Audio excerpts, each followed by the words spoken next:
Good evening, Wareham, and welcome to the Tuesday, October 7th, 2025 Select Board meeting. May I have a roll call, please? With us tonight is Joseph Still, Jared Chadwick, Judith Whiteside, myself, Sarah Corbett, Josh Faherty, the Director of Planning, and Mr. Sullivan is remote, as is Mr. Bowen, and Marcus Gomes has an excused absence. Thank you. I declare that there is a quorum present. Mrs. Slavin, do you know how to recite the Pledge of Allegiance? Of course you do. Could you?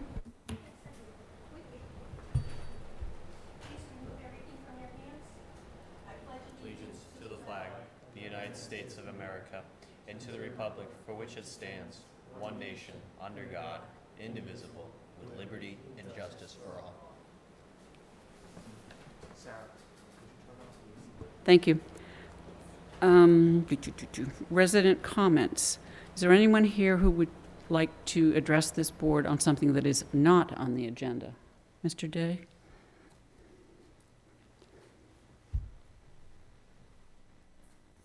No one online. Okay, thank you. Then we will move on to announcements. Mr. Still? None for me. Mr. Chadwick? No, I'm good. None for me. Oh, goodness me. I'll make up for it. Okay. On Thursday from 5 to 6:30, there will be a public informational meeting presented by Sarah Greenberg from GHD on the draft comprehensive wastewater management plan, which has been submitted for review to the state. This meeting is part of the regulatory review process, and they are looking for public comment on the project. The meeting will be here, but it will also be remote. Sharon Rice was recently received a citation from the Commonwealth of Massachusetts for her commitment in serving seniors in our Council on Aging Department, which is awesome. And Renee Nevitt-Akins was recently awarded the Lucille Bays Clerk of the Year Award by the Massachusetts Association of Assessing Officers for her courtesy to the public, as well as her dedication to the office. She also is a veteran. The Friends of the Council on Aging are having a bake sale on October 18th from 9 to 2 at the Elks. There is a motorcycle drive for Damien's Food Pantry on the 18th from 11 to, I think it's 2. There is, on the 27th, All American Assisted Living is having a craft fair from 11 to 3. And I remind everybody that hunting season started yesterday. Just because it says no hunting doesn't mean that somebody isn't in the woods.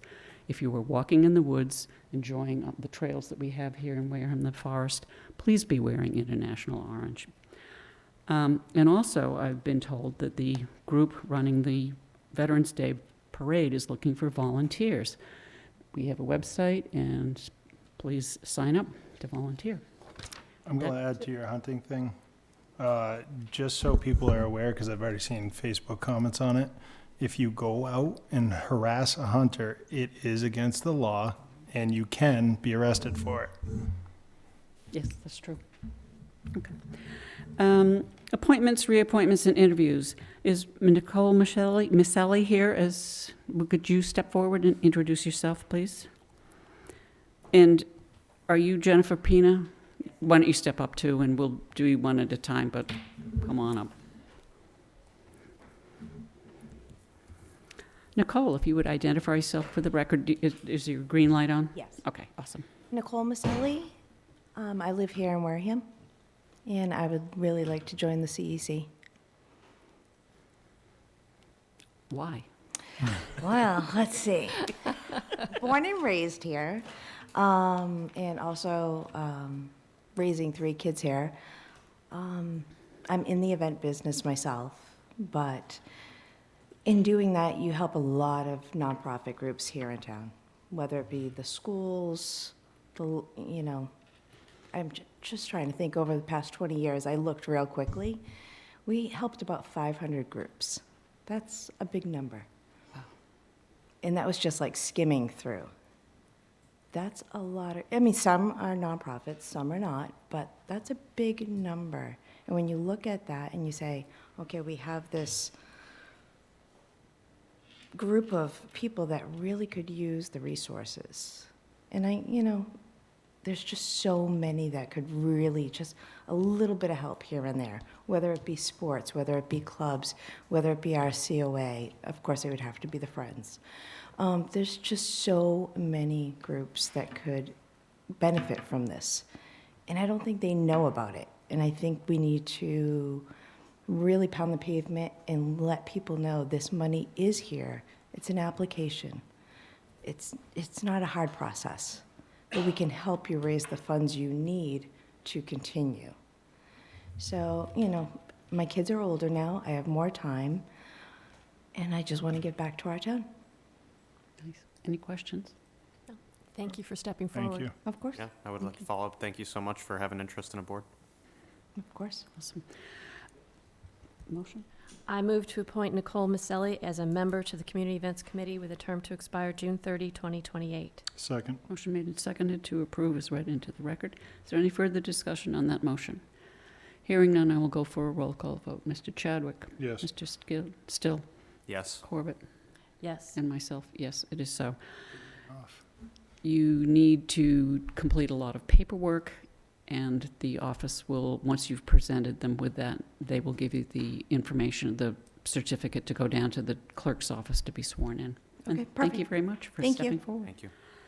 And Jennifer Morris Pina as a member of the Wareham Cultural Council. Can you identify yourself for the record, please? I'm Jennifer Morris Pina, and I'm seeking to become a member of the Community Council Committee. Wareham Council in Cultural Wareham. Council, yeah. Yes, Okay. sorry about that. Yes. Why? Again, I was born and raised here in town. Actually, we grew up in the same neighborhood. Yeah,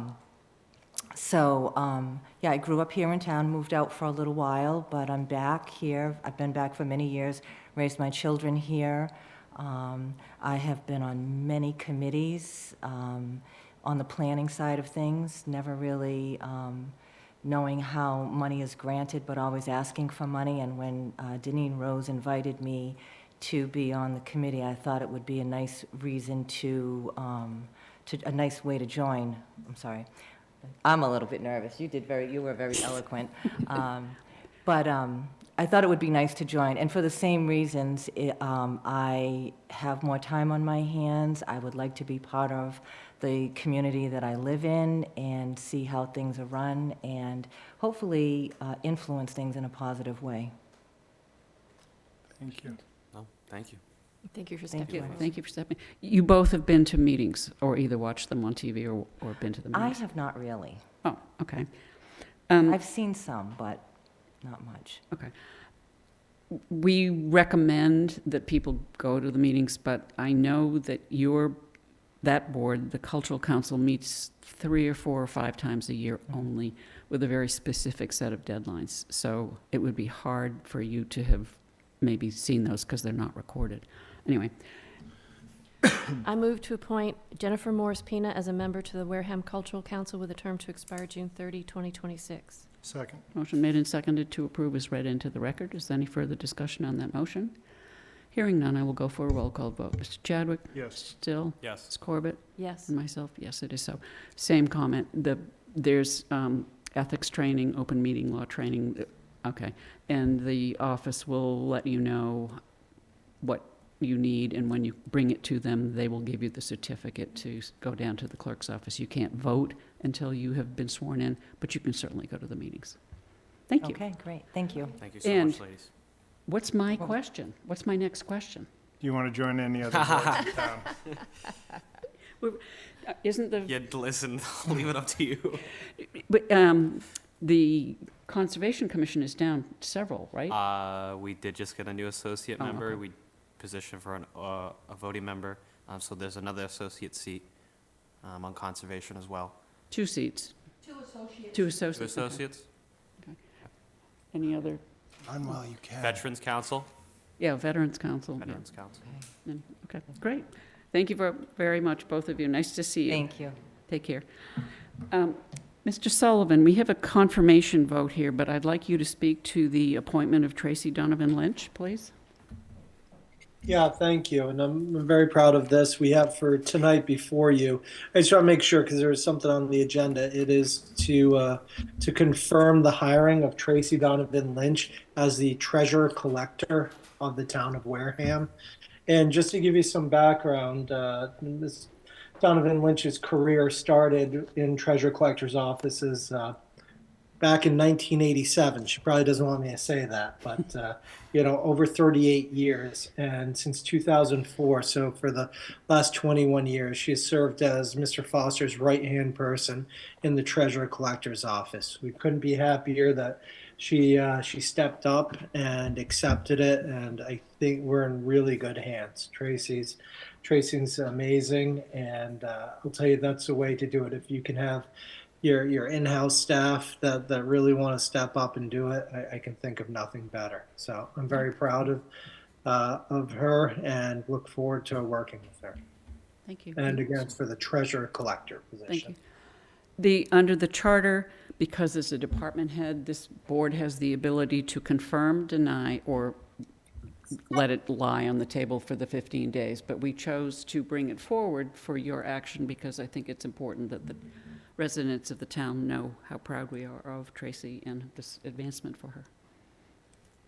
I move to confirm the appointment of Tracy Donovan Lynch as the treasurer collector per Wareham Town Charter, Article 4-2-5. Second. Motion made and seconded is read into the record. Is there any further discussion on the motion? I will say that that is an immediate appointment. Okay. Any further discussion on the motion? Hearing none, I will go for a roll call vote. Mr. Still? Aye. Mr. Chadwick? Yes. Ms. Corbett? Yes. And myself, aye. It is so. Great, thank you. Thank you very much. Appreciate it. Thank you. Is there anyone here representing the Wareham Village Associate for Christmas Parade permit? I'm going to put that on hold then. We have Mr. Farady here, and I'd like to skip forward for him to be able to present the 4 articles, zoning articles, which are appearing on the warrant for the October 27th meeting. Mr. Farady, would you identify yourself for the record, please? And remember that at a town meeting, you have 5 minutes to present. Thank you, Madam Chair. Joshua Faraday, Director of Planning for the town of Wareham. Tonight, before you, I'm going to be presenting 4 articles that I have coming forward at town meeting. Thank you for the reminder of my time allotment. I may ask for an extension on 1 or 2 of those, but we'll see how they go. So I'm hoping in the agenda, I don't have it in front of me, but I'm hoping we go 15 through 18 in that order. Yes. Okay, thank you. If you give me a moment, I'm going to share my screen. John, can you give me permission to share? Thank you.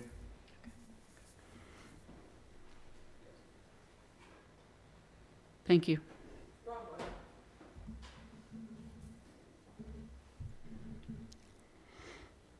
Disregard the many tabs I have open. It's the chaotic nature of how I work. So before you tonight, Article 15 is going to be a change to our land use permitting requirements. We're making a few changes under the Article 15 of the zoning bylaw, which is land use permitting. To quickly and briefly go over the changes, there are 2 types of permitting that mainly happen, whether it be through the planning board or the zoning board of appeals. This would be site plan review or special permits and variances. Currently, how our bylaw is structured is an applicant comes in for site plan review. They are pushed to see the planning board, and then there's a question asked: do they require a special permit or a variance? If they do not require one of those permits, they continue through the planning board for site plan review approval, and if they get it, then they have the approval required. If the project does require a special permit or variance, they are required to go to the zoning board of appeals to obtain approval of that. And if it is approved or if it is denied, they still have to finish the site plan review with the planning board. You can see by the graphic I've instilled behind my chart here. What we've identified is there is a scenario where the decision of a planning board could push them to the zoning board, and the decision of the zoning board could push them back to the planning board. What we're really trying to do here is clarify the application process and make it potentially less restrictive for an applicant to get through the permitting process. What happens when you go before the planning board and the zoning board is you are required to notify all your butters within 300 feet. You are required to advertise in the local paper, and you are required to submit an application fee to the planning department. So having a single applicant go in front of two boards can be very time consuming, and monetarily it can be detrimental to a project. So what is the proposed changes to this? What we're looking at is we recognize that the planning board has a special skill set with solar development and battery energy storage. And we also recognize that the planning board takes special interest in our WV1R district. So what we're looking at is if a project, a site plan review, requires a special permit or a variance, we would identify if it's located under 590 or 597, which is solar or battery energy storage, or if it's located within the WV1R subdistrict. If no, the project continues for the entirety through the zoning board and they can obtain their approval. If it is located in or is subject to one of those sections of the bylaw, they would get the variance or special permit from the zoning board of appeals, but continue site plan through the planning board. Additionally, in this, we are looking to make a change to what can be allowed under a variance. So the zoning board of appeals has the ability to allow use variances. Currently, our bylaw says they are not able to grant a use variance for something that is not identified in Article 3, which is our use table. Not understanding what uses could come before the town, what we're trying to do is give the zoning board a little leeway in if a project seems very similar to something that we have identified in the use table, the zoning board can grant a use variance for it, citing that it's similar to that use. That is what I have for changes in Article 15. I have to say, if you back up that one. If you back up to that, that's probably the best explanation of any planning board article I've ever seen at any town meeting, ever. Thank you. So I just, whether I agree with it or not is, I'm not saying I do or I don't, but I'm just saying the presentation is really clear, and I appreciate that. I appreciate that. Yeah, changes to the zoning bylaw can be very complicated and confusing, especially when a lot of the language is very legalized. Before I forget, all of these slides that you show us tonight, can you please forward them to Marie? Because they have to be scanned into the... Yep, you'll get them as soon as I finish my presentation. I already have the email drafted. Thank you. Go ahead. Any other questions on 15 or comments? No? Go for it. 16.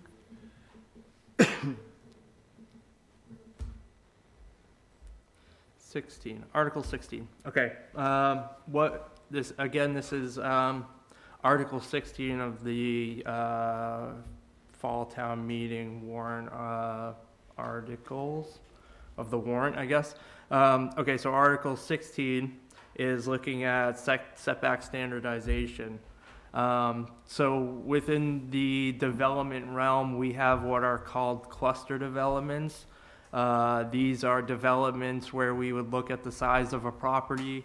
You would determine how many parcels or how many units could fit on the property. And then under the cluster development, we allow for reduced lot sizes. The goal of that is it saves developers money in having to put in utilities and roadway. but it also is a benefit to the community that is being built there because we require a 50% open space requirement. So we're protecting open space, and we're creating a development that is more developer friendly. What we are looking at here is a reduction in the setbacks.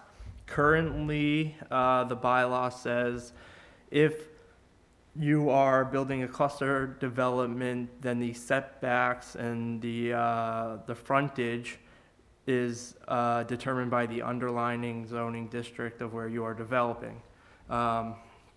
While that isn't an issue in our R30 district, in our R130 district, those setbacks are very large, and they create a building envelope that is near impossible to build a house without some type of additional permitting.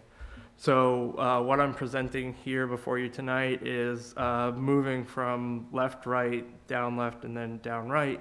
Our R130 zoning district has the largest setback requirements of 100 feet in the front and 30 feet in the rear and side.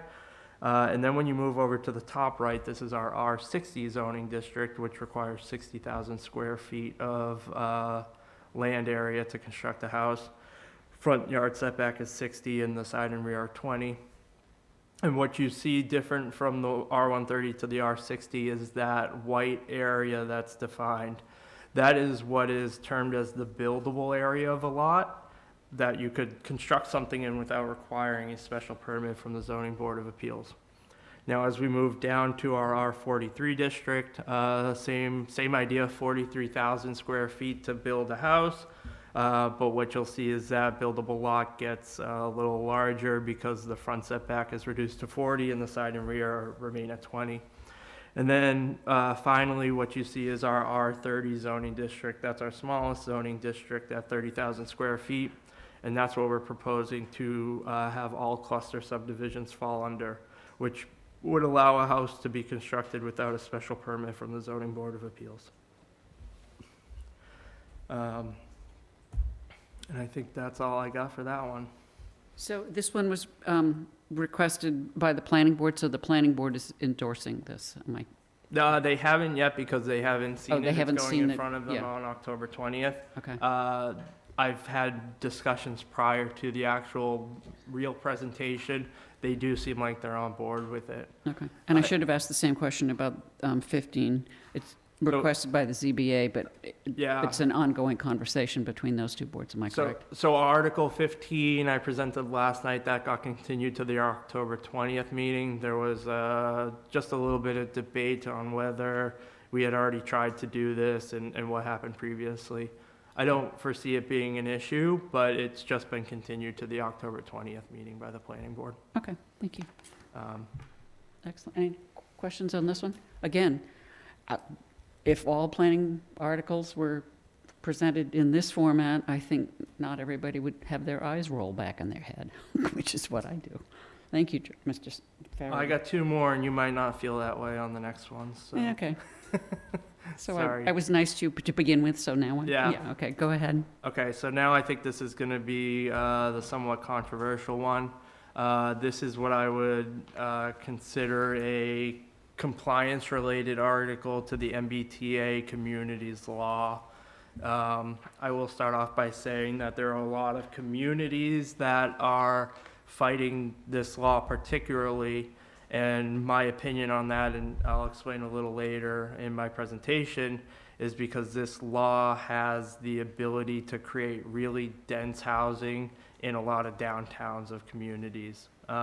And I think that's where a lot of the pushback is coming from when you hear about it in the news. I have some good news for Wareham. We are in an MBTA adjacent community, so we had the ability to pick our zoning district. So it's not being forced upon us where in other communities it's kind of defined where they have to place it. So currently right in front of you, we have what is our commercial general district. This is located with 195 to the western extent. The center of it is Cranberry Highway. Just to orient you a little bit, this would be where you have your Saga, the 99, Rose, I think there's the Rosebrook Medical Offices, some things like that.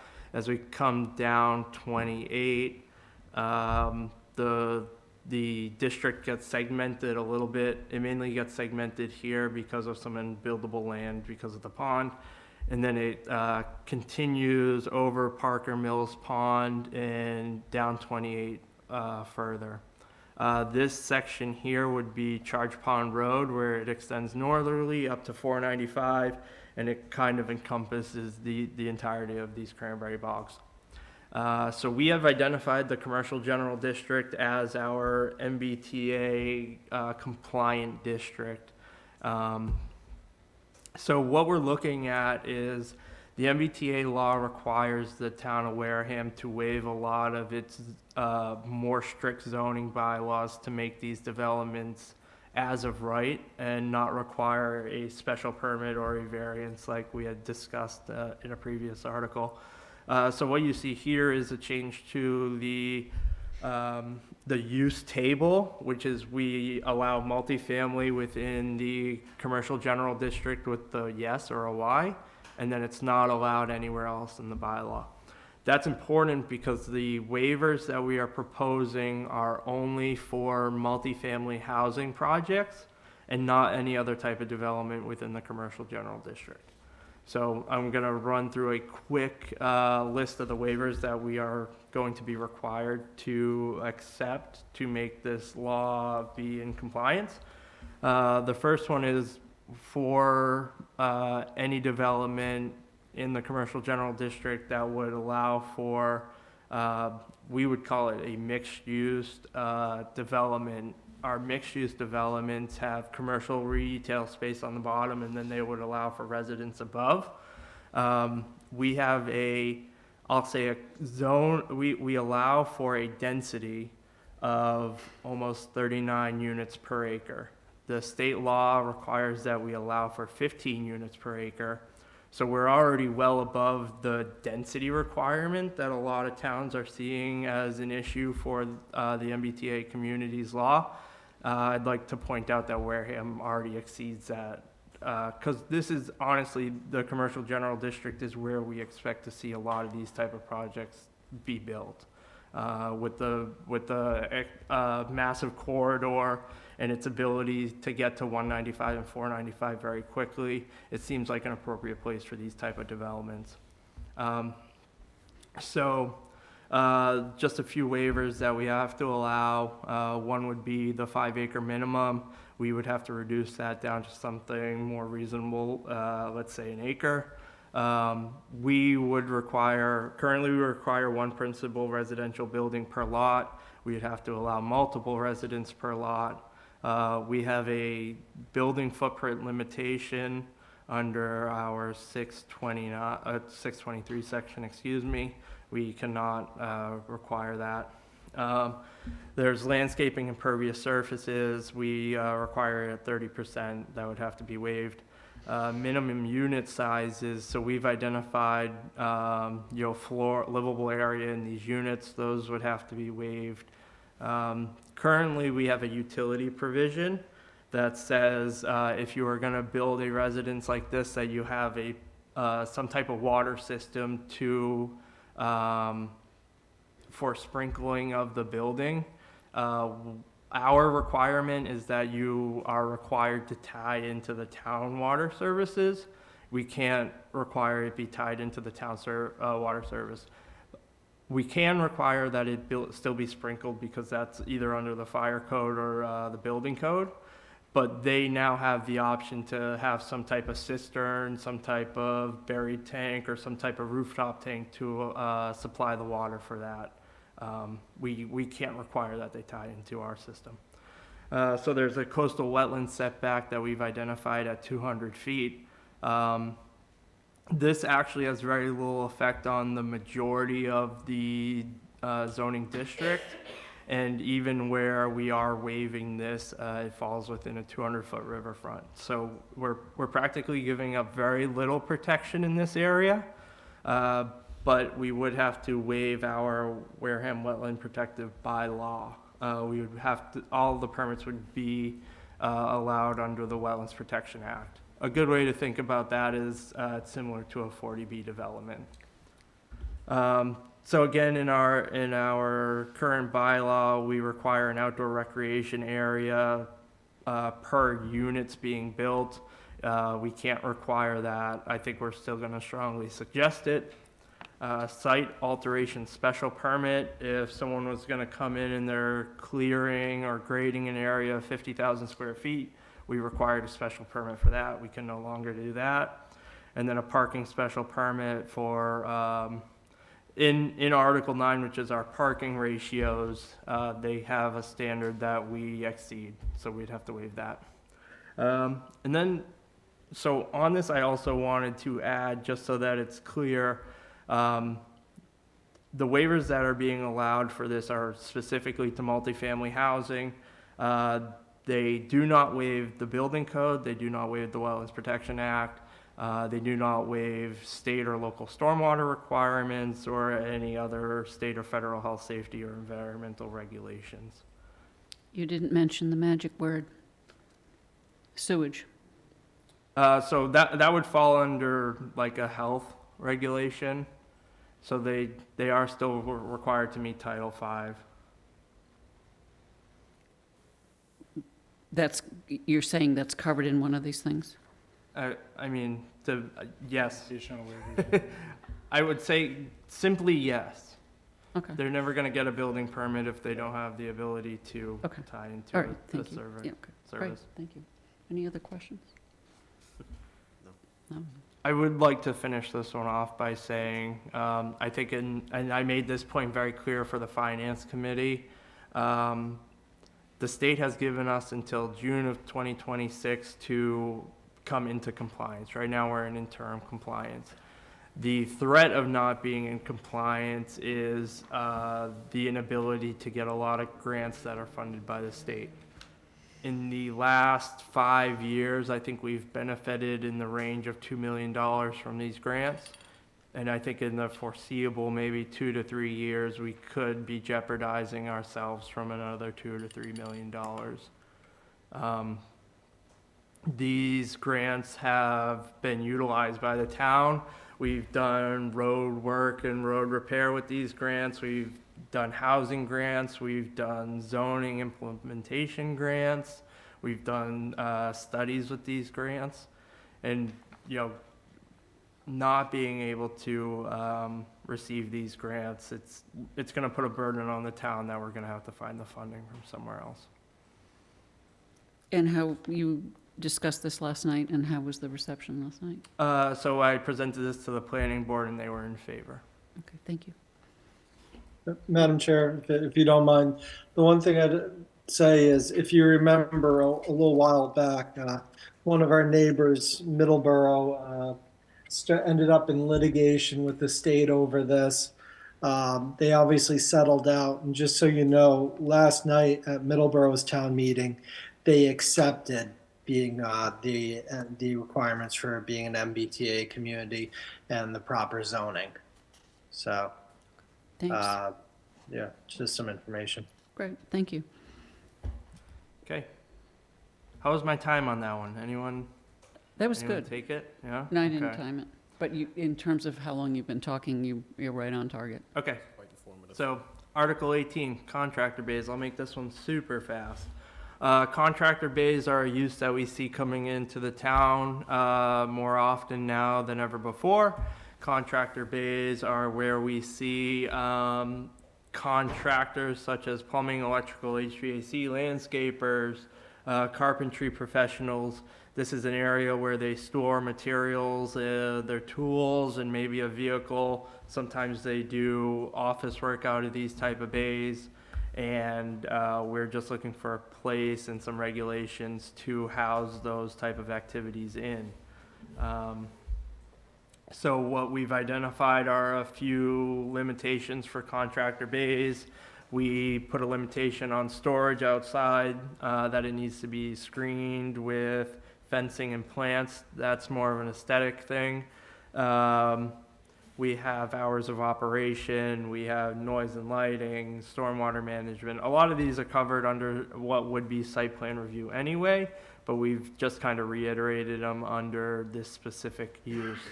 I will say that we've made it clear that these contractor bays cannot be used for mechanical repair of automotive vehicles, because most of the time the buildings are not constructed in a way to handle that use. So we disallow that type of use from happening in them. There's a change to the use table that's required. We are not allowing them to be located inside of any residential districts. And then under Article 9 parking, we have a parking requirement for spaces, just understanding that these type of uses will draw an owner of the business, maybe a couple of people working with the owner, and potentially an office personnel that would stay in the building too. So to make sure that we have enough parking on the site for the use, we've put some parking requirements in as well. So this would be like a metal building or something that is chopped into, not chopped, but Yeah. it divided up so that several different businesses could use it. It might be owned by an entirely different entity. Most of the time what you'll see is a steel building. In Wareham, they are regulated that the front of them have some type of dimension to them, a facade upgrade, if you will. Right. Most of the time what you'll see 4 garage doors. The reason you see 4 garage doors is they're trying to keep the building at a certain square footage so that they don't have to sprinkle the interior of the building. So if you see, maybe you'll see 2 buildings that are broken up, that's their way of getting out of trying to have the sprinkling requirement from the fire department. But normally you'll see 4 garage doors. There will be the storage of, let's say, plumbing equipment. Maybe they'll store a vehicle in there that houses all their tools. And now what they're starting to do is build like a mezzanine area where they'll put an office person. Normally this person is scheduling the appointments, cooking the books, if you will.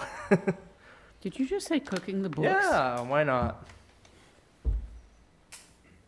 They could be. I don't know what they're doing in the mezzanine. I guess I meant bookkeeping. Bookkeeping. They're keeping the books. Keeping, cooking.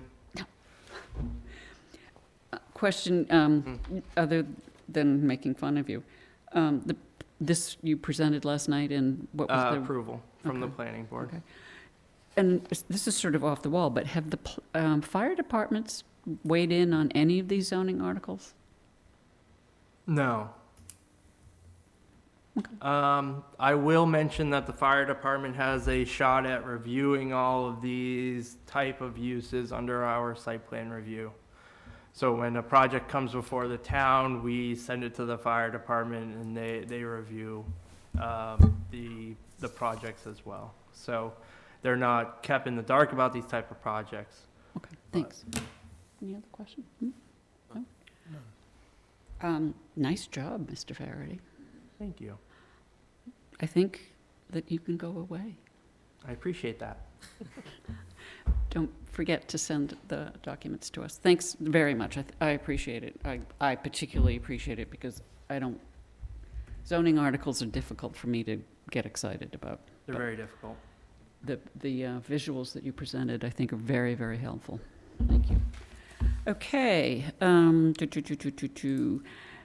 Mrs. Slavin, I'm going to ask you to step forward, but I'm going to ask that you also allow Mr. Merritt and Mr. Chaplain to step forward on one of the CPC articles, if that's okay with you. Yep, take that first.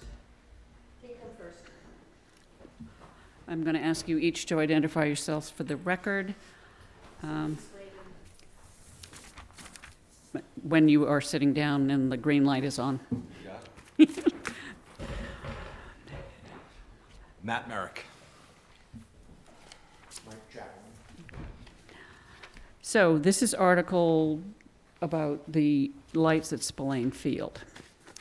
And you have done most of the work on behalf of the school department, which owns Spillane Field under their portion of the charter. And so I had spoken with Ms. Slavin to see if she had an objection with you presenting the article as it would be presented to the town meeting. Recently, I don't remember when it was, but you handed us a nice big check of $900 and some odd thousand, which represented, in my opinion, step one, which was redoing Spillane Field to be awesome, awesomer, more awesome, whatever. Anyway, so why don't you speak to whatever it is that you're asking under article, whatever it is. I don't even remember which I one it think, is. and I believe we're Article 12, based on the document I saw posted online. Awesome. So appreciate being here. Mike and I are part of the Wareham Gateman organization, and we've been working in partnership with Matt DeAndrea and the school to work on a plan to redo the lights at Spillane Field. The problem statement, if you will, is the existing lights are over 35 years old. They are outdated. The wooden poles that support those lights are past their usable life and, for all intents and purposes, dangerous. We are looking at a proposal to replace these with energy-efficient LED lights to bring up the lighting system for Spillane Field and all those who use it to code. It's also going to be a way to avoid some significant expenses if we continue to look at maintaining those lights as they exist today. They're about, what, $3,500 or $1,000 per bulb and $3,500 per a unit, if I'm not mistaken, right now? If you can find them. Yes. If you can find them. There is a significant challenge in sourcing replacement bulbs because the technology is 35 years old. LEDs are the industry standard for lighting, and that's where all of the investments, maintenance, and not only that, it costs $5,000 just to hire a person to get in a lift to get up there. That's not even talking about parts, time, that's just to get a person that high up to go replace the lights, so. What's roughly the monthly utilities on to keep those lights running? So it varies month to month based on usage, for sure. I can tell you that the summer months, we were running roughly $3,000 a month. The expectation is that LEDs are going to be 75% cost savings, right? Let's be fair, the proposal we have in place is improving the lighting at the field, right? This is a multi-use field. This is not a proposal for the Wareham Gateman. This is a proposal for the school, the Vikings, the Tigers, soccer, everybody who uses that field, and we're bringing the lighting in that area, up to standard. We've worked with the MIAA on what those standards need to be. They're silent on school fields and actually defer to NCAA. So we've been using the minimum standards for NCAA stadium lighting. It's a good idea because it's definitely needed, and on top of the fact that to turn on the lights down there, you have to hit one switch, wait 30 seconds, then hit another switch, wait 30 seconds, and there's a lot of benefits, and let's first talk about what's the cost of doing nothing, right? So in a very worst case scenario, it's dangerous, but let's while very real, let's sort of talk through what happens if we don't have lights at the field, right? Because that's the more likely outcome. We now have a really wonderful field that has multiple different functions for the town that can't be used in the evenings, sports events, commencement. There's a beautiful new scoreboard out there that has the capability of being able to show movies. Think through, we just had the 50th anniversary of Jaws. How awesome would it have been to be able to do a Jaws night under the lights at Spillane Field on the scoreboard? Like, you think through what this facility can be if we invest in it and make it an opportunity for everybody to enjoy. Not to mention the immediate impacts to the sports teams that play there. And I will tell you that I already got a complaint. There's a light out at the field. I remember No, from I years know, with I the mean, Tigers, you get one Yeah. out, or you. Yeah. I think the worst part about it was when I was with the Tigers is the one night that the entire system went out, and it was like, right, I have well over 500 people here, and I don't know what's going on. So it's needed. So we, The Gateman invested just shy of $1 million this past year in redoing the infield, the dugouts, the safety netting, to bring Spillane Field, to rejuvenate this into a modern ballpark. This is really an evolution and a next step in the modernization of our athletics for not just baseball, but all those who use the field. The application that we submitted through the CPC was for $620,000 with a contingency of another $25,000. The Gateman organization are prepared to offer up an additional $100,000 to the project. So we view this as a win for everybody in town. We've been very close partners with Matt DeAndre at the school to make sure that this is in line with, the vision that the school has. Mike and I are both in front of the school department next week. School committee. Say again? School committee. School committee. Yeah. Apologies on some of the finer details of these. And we're expecting general consensus that this is the right thing to do. So we're here today to open up for questions, right? We can go in any number of directions you want to do this, details of the project, timelines, but where would you like to see this go? Generally speaking, we are, as we've trial ballooned this project past constituents in town, the general reception is positive. I agree. What do you have for a timeline? So the expectation is that from ground break to completion is a handful of weeks, 2 to 3 weeks. The other beautiful part is that it will not stop the usage of the field during the project. So while we have every intention of starting this project and finishing it prior to spring baseball season for the high school, in the event that that can't happen due to process, timelines, contractors, whatever, it's weather for sure, it's not going to impact the usage of the field. While we would love to open up the Wareham Vikings baseball team to be able to use these lights day one of their season, to my knowledge, they don't have night games on the schedule. So I don't see a major impact to that. Minimal impact to usage of the field. Metal poles or? Metal poles. Nice. I think it's a good idea. Definitely needed. Any other questions of the gentleman? No, I would just say thank you for the Wareham Gateman. We're lucky enough to have them in Wareham. And, I think the lights are definitely a much-needed addition. I played under those not too long ago, and they do need an update. So. Thank you.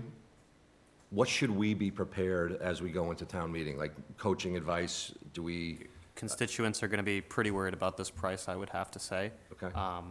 But often you got to weigh out the goods to the worst. And truthfully, I think it's a privilege that we have that field and lighting it up correctly and saving and not have anything fall down on our players.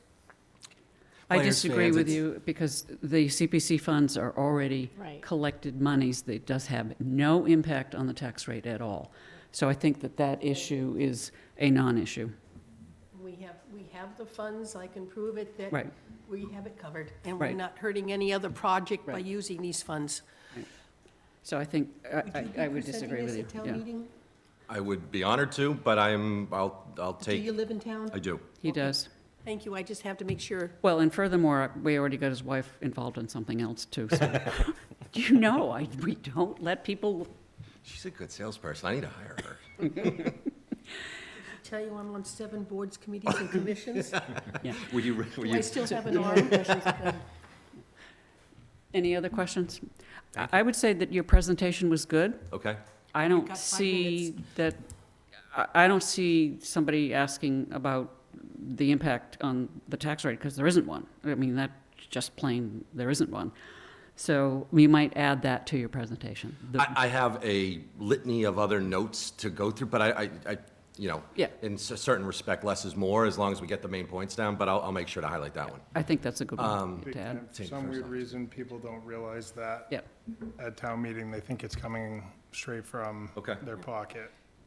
Well, CPC does a report at every town meeting this will be included, showing what our funds are available and how these funds will be able to be covered and what we got left after these are approved. So that document will be a pass-out as we do at every town meeting. And Well, Sandy, CPC you has also usually funded a reference lot what of we great received other from projects in town as Commonwealth. well, so this is one of the other great things CPC can do. Derek, sorry. Sandy, you usually reference the match we received from the Commonwealth too, correct? Yes, I'll put down that, what did we get last year? We got 24%, or $264,000 in FY '25. I'm estimating 300,000 this year, but we'll see what happens with real estate. Is that what your question is? Yeah, so people know that we actually, once Boston got in there, it wasn't as good as it used to be, but we No. do receive about a quarter matching funds on this, so I think it's still a pretty good deal. Sort of last question off the top of my head. Matt has offered and would like to be here as a co-presenter during town meeting. Is that advised? He should be there In because case it's technically the school's request. Okay, Does he live in town? he does not. So he would have to ask a moderator for the courtesy Are of you the talking floor. about but the yeah. superintendent? Yes. Yeah, No, you wouldn't need the moderators, just like I. oh, because I he's would the department head, represent the yeah, department. okay. Okay. Yeah, so, yeah, As of last discussion with him a week or two ago, he intends to be there and help. yeah. Just the idea that he supports the project would be would be helpful. And if the school committee supports the project, I think you say that right up Yeah. front. I agree. That, I didn't want to speak for them Yeah. prior to meeting to them next week, but that, I have every intention of Right. being able to say that. And FinCom did vote favorable action on this article last night. Okay, great. I think you're all set. Excellent. Thank you. Thank you very much, Thank you for your Nice time. to meet you. and nice to meet all of you. Thank you, Nice to Judy, see for you. your help. Take care. Take care. Thank you. Have a good evening. Take care. Yankees are playing, right? Yankees are playing. That's a dirty word. Very dirty word. Oh, how many players did you have on the All-Star team? 5 last year. There's actually, I think, a half a dozen or more still in the playoffs. Still in the playoffs playing, so there's a handful right now. I got a list in my pocket on my phone. I had one of the guys as part of the group. I consider him the team historian, and he can rattle off names like no other. So Great, thank you so much. thank you, guys. Thank you. Okay, Ms. Slavin, all yours. Okay, where would you like to start? I've got 4 remaining. Well, how about we do return the funds from, which is Article 13. It's just returning funds, right? Yes, what we had was, we have a list of outstanding projects that have been funded, and right now it's just about $3.1 million funded that has not been spent yet. So we look at every one of the projects coming into fall town meeting, saying, has any of these been closed, can return the funds. So what I did is I reached out to the Little League, and this is the spring 2014 grant request, and they're returning $4,972.62. It will go into the undesignated funds, because that was the funds it was taken out of. Reached out to the Historical Society for their 2 projects, Great Nick Chapel, which dates back to fall 16, and the Old Schoolhouse, which dates back to fall 2015. Both of those projects have been completed, and the funds are being returned to the Historic Preservation Reserve, $28,751.93. As I said, we watch our projects and say, what can we clear out? So we got a couple, I think the town, we're working on the town, but they're not ready to close them out yet, like Swiss Beach or the Onset Pier. But there is a very old one, I have to admit. The bike path engineering plan goes back to 2010. It's still work in progress. Okay, great. So technically speaking, these were funds that were committed, but they were never actually used. That's right, they're left over. So it's a, yeah, So Yep. if you're not using them, I want them, You want 'em- excuse me, I'm personally saying I want them back to put them in our funds to use them for another project. excellent. Any other questions on that one? Okay, let's go for Reserve, We are required to put 10%, 10% or use at least 10% of our revenue in the three reserves: historic, open space, and affordable housing. Last year, we estimated our income to be $1.2 million. We actually received $1.7 million. So we got an extra $547,000 we didn't expect. Looking at the 10% we set aside, looking at the projects that were identified as open space and historic preservation, we well meant our additional 10% on this $500,000. What we didn't have is any project for the affordable housing component. So we are required to put additional 10% into the affordable housing reserve, which is why you have one for $54,730. questions on that one? No. Okay, I think you have one left? I got two left. Two left. Do you want to do Grosinger Hall restoration first? Yes. Thanks. This is, do you all know the First Congregational Church on Gibbs Ave, the big stone building? On the back of that building is a wooden hall. When the Congregational Church burnt down for the third time, the hall survived. So when they rebuilt the front of the church in the stone, the hall was already there and connected to the church. We know that there is an issue with using Community Preservation Act funds for religious components. This hall, you have to go through two doors to get to the church itself. But this hall is open to the public, can be rented by the public. It's used for Alcoholics Anonymous, Boy Scouts. There are public usage within this hall. And we feel that it does serve a requirement and matches what is needed to be a valid grant for Community Preservation Act. We did reach out to town council, and he agreed that because there is no religious service in it or anything like that, it is a proper use of it. What they're looking for is a restoration of the exterior around the windows and doors and things like that, making the building a little bit more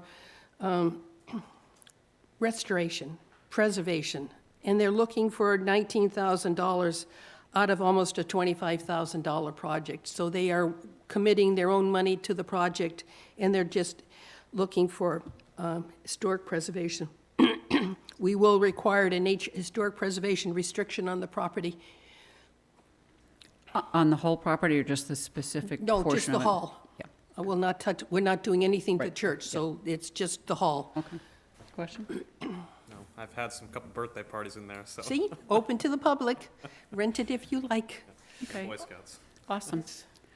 And Fearing Tavern rehabilitation? Now, Waring Tavern.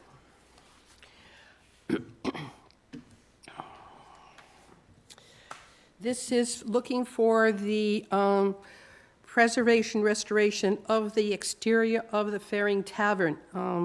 We're looking at $640,000 for the envelope, the windows, the doors, some shingling, the roof, the edging around the chimney. This building honestly hasn't been touched in a long time, and it is in major need of securing the envelope, making it a sound, secure building, safe from water, et cetera, et cetera. So yes, $640,000 is a big chunk. And honestly, we don't know if this will cover all of it, but this is a place to start where we can bring people in to start looking at what's behind those windows and those sills and things like that, to say, okay, why do we have a leak? Is there something we can do here? Right now, we've had an issue in the cellar where we've had some beetles do some bad things, and we have been restoring and storing up the building ourselves with our own funds on it. So, but we're looking at this now. Community, CPC has 7 members. We only have 5. And 2 of the members, myself and Bob Blair, are board of directors and officers of the Wareham Historical Society. I want to make that clear. This grant request was written by Bob Blair on behalf of the Historical Society. At our meeting on August 27th, Bob and I were also at the table. We had 5 people there. We presented this grant application. There was a discussion. We made it clear of our relationship with the Historical Society.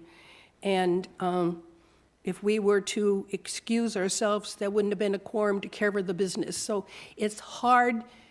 There are a few of us who have so many different hats. It's hard to separate them from their various positions.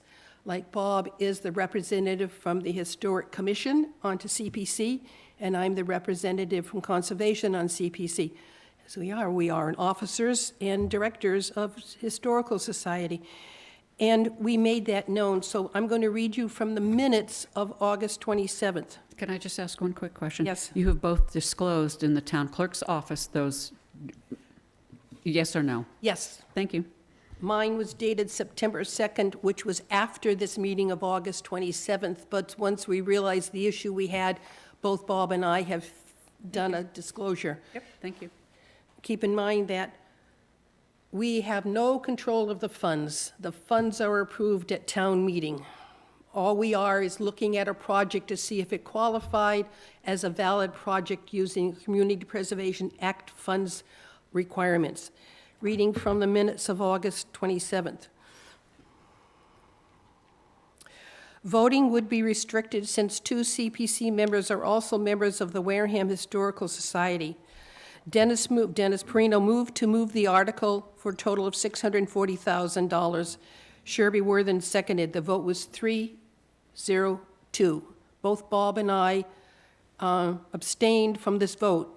3 votes meant that this project was valid for Community Preservation Act funds and that was going to be submitted to town meeting. So Bob and I both voted, I abstain, knowing our commitment would be questioned, and we both have filled out disclosure forms. So just for clarification, although you are allowed to have 7 members, you only have 5. I only have 5. So I must have 4 to do a meeting. You only actually need to have 3 to have a meeting because 3 is the majority of 5, unless... No, I have 7 members. No, you have 5 sitting Yes, members. but I believe the quorum was based on the number of potential full-bodied, well, then I've been wrong for 20 years. That's my understanding. Mr. Bowen? Are you still there? I wouldn't miss it. Okay, can you, if there are allowed 7, but they only have 5 sitting, what is their quorum requirement? All right, well, let's start from scratch. The rule is that a majority of the full membership of a board is a quorum, and that a majority of the quorum is empowered to act. So, let's, using that principle, what is the full size of the committee? It is allowed to have 7. No, allowed, but is there a minimum requirement? I don't know of any. No. Does I mean- the charter say No, it shall be 7? It shall be 7. not the charter. No, whatever bylaw, Bylaw. whatever it The is, it says bylaw, I have to okay. have 7. Does the bylaw say it shall be 7? I don't know if it says it shall be or can be. Okay, so the committee probably has a full body of 7. a majority of 7 is 4, so the quorum is 4, and a majority of the 4, that would be 3, is empowered to act Okay. Yep, on a 3-to-1 vote. okay. We just wanted to make that- sure that that is I out keep in the open, forgetting yeah. That I need a quorum to open the meeting based on 7, but I need a quorum of those present to vote on something. But you need a quorum of the full board to open the meeting. Yes. Full board is 7, so you need 4 to open the meeting. And any vote to approve requires a vote by 4 members, and for the item to carry, it would require at least a 3-to-1 vote. Yeah. Yep.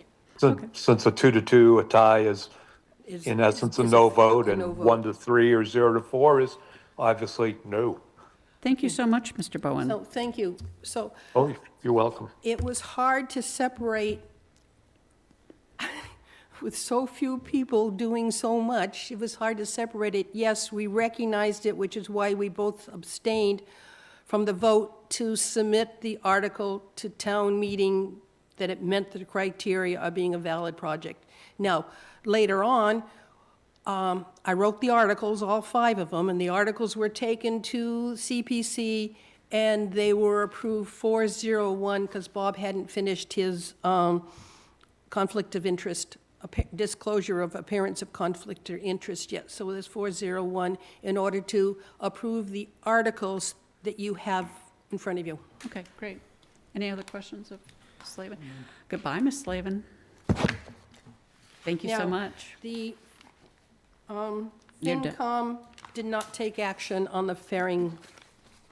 They wanted council discussion. They on- wanted Because they, what one of was them appears that, clarified what we just clarified. yes, that it, Which is why I asked the question. yes, it was, they thought it was a conflict of interest, and therefore Which is, raising it to I Mr. Bowen. wanted it on the table, I wanted it cleared up We've this tried evening. everything we could. Thank you. And did our proper due diligence. Thank you so much, and thank you for the note that you passed me earlier. Oh, you're welcome. And thank you very much for all the work Thank you you, do. exactly. Yes, we don't. Thank you. Take care. Bye. I'm going to go back to it'll be 9A, the curbside commitment. I move to accept fiscal year second half curbside commitment of $1,383,040. Second. Motion made and seconded to approve is read into the record. Any further discussion on that? Hearing none, I will go for a roll call vote. Mr. Chadwick? Yes. Mr. Still? Yeah. Ms. Corbett? Yes. And myself, yes, it is so. And the abatement? I vote to approve the request for abatement for curbside billing fiscal year '25 in the amount of $425 as requested by the Director of the Municipal Maintenance Department. You said I move to, right? Yes. Thank you. Second. Motion made and seconded. Is there any further discussion on that motion? Hearing none, we'll go for a roll call vote. Mr. Chadwick? Yes. Mr. Still? Yes. Ms. Corbett? Yes. And myself, yes, it is so. Okay. Ms. Ekstrom is unable to join us this evening, so we will not be hearing from her. I'll invite her to the next meeting that we have. Mr. Sullivan, if you could speak to 9C, the proposed cannabis social equity policy, and then scoot into your report, that would be great. Yeah, so in your packets, you have a copy of the draft social equity, if you will, not bylaw, but Policy. policy. Thank you. Wareham Robert. Cannabis Social Equity Policy. Great. So, why are we doing this? Well, we're lucky enough to be designated as one of 30 communities in Massachusetts known as disproportionately impacted areas. So that means we were disproportionately harmed by marijuana prohibition and enforcement, which I tried to figure out what that means. And all of my understanding is that our police enforced the law when it came to marijuana. So, but we are one of 30 communities. There's some in our area not far from us, Abington. There's New Bedford. We're one Wareham, Taunton, mostly cities. Mansfield's one, which is kind of seems a little strange, but so basically, we are required to have this policy to give a bit of a preference for social equity applicants. Ironically, we already were the first ones to have a social equity retail marijuana company open up in the Commonwealth, and that was Trade Routes. And we also, for delivery, we had Doobie, which is social equity as well. But we are by law required to have this policy. The Cannabis Control Commission's template, I will tell you, was a lot more aggressive, including it would have made, waived zoning requirements for retailers and such. So it would have taken a lot of local controls away, which I don't think was appropriate for our community. So what I did was looked at what they had passed for some of the other communities. And Mr. Faraday helped write that up, and Ms. Neal as well. They did a nice job working with us on it, and that's what you have before you. So we're required to do some work. I thought that maybe this might be considered an unfunded mandate, but as a social equity community, we actually get 1% of an extra 1% of all their sales. As a feedback to us, which offsets the costs of doing these types of programs. You would hope. So so I think we received a little over $400,000 last year in marijuana revenue, which is far, far down from when we had well over $1 million in the first year. But we all knew, and as we said, considering we had the fourth retailer open up in the Commonwealth, that was going to be the most amount of money we ever received on it. So we've probably now stagnated around the $400,000 range. But this is a requirement. Again, I see this is based off of a couple others, including Shrewsbury, that have been approved by the Cannabis Control Commission. So, and they did it as a policy as well, and that's what I'd like to put forth. I'll note for the record that there were some typos that were actually corrected not in the draft that you have there, but they were all corrected in a further reading by Mr. Faraday, myself, Ms. Neal, and yourself. So all of the, what I would call, they're not substantive issues, they're typographical errors. So I've read it several times, and I also read what the state essentially sent to us, which was not appropriate for the town of Wareham, in my opinion. So my recommendation would be that we move to adopt this. Mr. Sullivan, you said one of them was Mansfield? Yes. Is that where the Comcast Center is? Well, I'm going back to Great Woods, Tweeter. If you call it the Comcast Center now, that's fine. That fully explains why there was a lot of marijuana arrests there. Yeah. So, good point. I didn't think of that. So. Okay. Somebody must have done some details there before. So. Any other questions or comments? Okay. I move to adopt, is that the wording? I move to adopt the Town of Wareham Cannabis Social Equity Policy. Second. Motion made and seconded to adopt as read into the record. Any further discussion on that motion? Hearing none, and we'll go for a roll call vote. Mr. Chadwick? Yes. Still? Yes. Corbett? Yes. Myself? Yes, it is so. We also needed to change the date on Damien's motorcycle run. They were rained out, and they didn't have a rain date, so I'll accept that motion. I vote to approve the rain date. I move to approve the rain date for Full Throttle Damien's Place Motorcycle Run, 43 hours, 1.5 hours through Lakeville, 43 miles, 1.5 hours through Lakeville, Rochester, and Wareham. Permit number 47821 on October 19th, 2025, 11 a.m. to 1:30 p.m. Second. Motion made and seconded, it's read into the records. Any further discussion? Again, this is simply changing the date on something that we previously approved. Any further discussion? Hearing none, I will go for a roll call vote. Mr. Chadwick? Yes. Still? Yes. Corbett? Yes. And myself, yes, it is so. Mr. Sullivan, how about your TA report? Yeah, some couple things going on. We received a letter from FERC about the Tremont Dam, and as you know, we're getting that inspected every year. That's the one we've been trying to get the electrical, the turbines up and running again. We've had a company trying to work with them for a while to get that going, but to make it cost effective, instead of the water turbines, just that, they wanted to do solar on the property, including potentially solar on the water, some of the floating solar balls. And it hasn't worked. It's not appropriate for the area, so we haven't had much movement forward. And FERC was like us to surrender the license. I mean, that thing hasn't been active for greater than 20 years, and I just don't see us ever getting there. It's just not cost effective, and there's not too much value for us doing it. And to put that whole area on solar, I don't think makes sense either. So Mr. Farady's been working on a response and an action plan to move forward, which would be part of that would be to surrendering that turbine license on there, which I think there's really no value to us anymore. It's just a liability.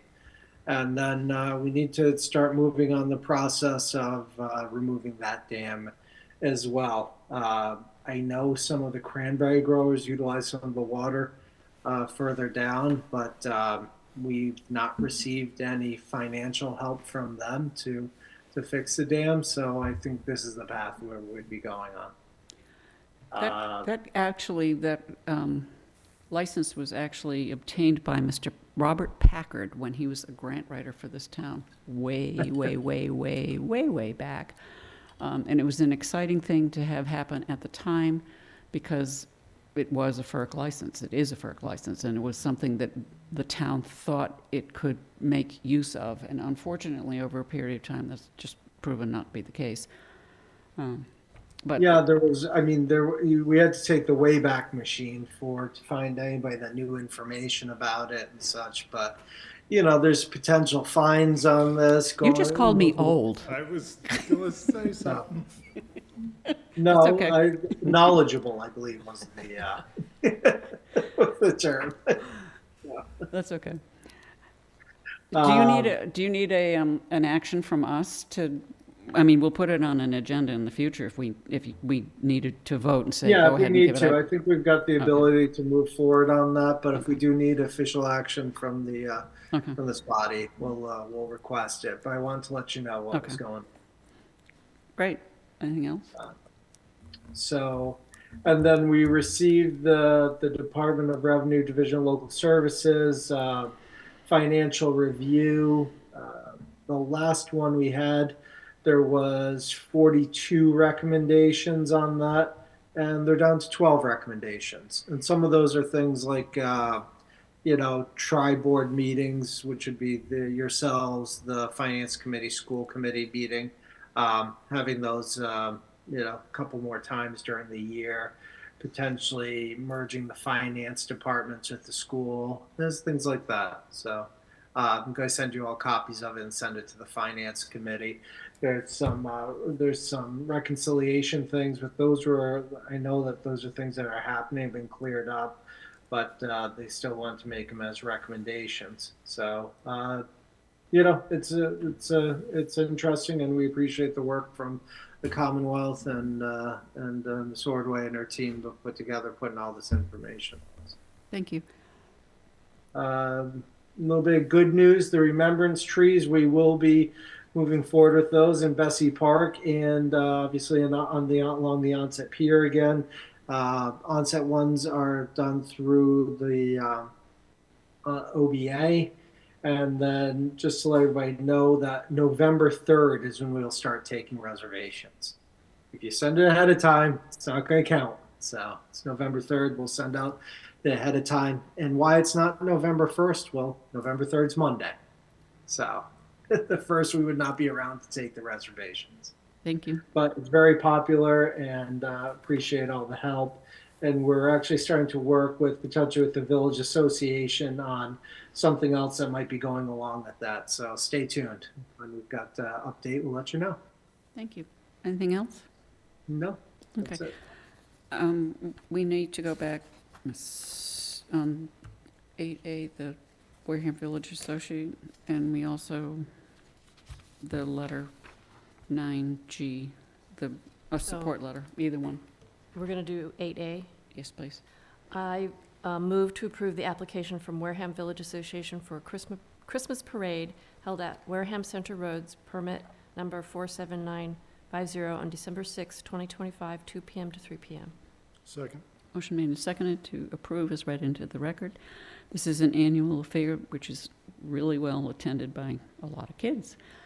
Any further discussion on the motion? Hearing none, I will go for a roll call vote. Mr. Chadwick? Yes. Still? Yes. Ms. Corbett? Yes. Myself, yes, it is so. And the letter of support for Turning Point? I move for the Select Board to write a letter of support for grant application for Turning Point from the Commonwealth. Second. Motion made and seconded is read into the record. Turning Point, just so the public knows, actually pays for people to stay in motels during the really coldest nights of the year. The churches used to do that, but because of the insurance issues, they no longer could do it. And they couldn't get enough volunteers to stay in the buildings with the people who would be using it. So this is an effort by Turning Point and actually the area churches to provide safe places in the coldest nights of the year. So I think it's a really worthwhile effort, and I would ask that you guys recommend that we send a letter. Yeah, I couldn't recommend it highly enough what they do. We do, in a way, partner with them, which is something they need in the letter.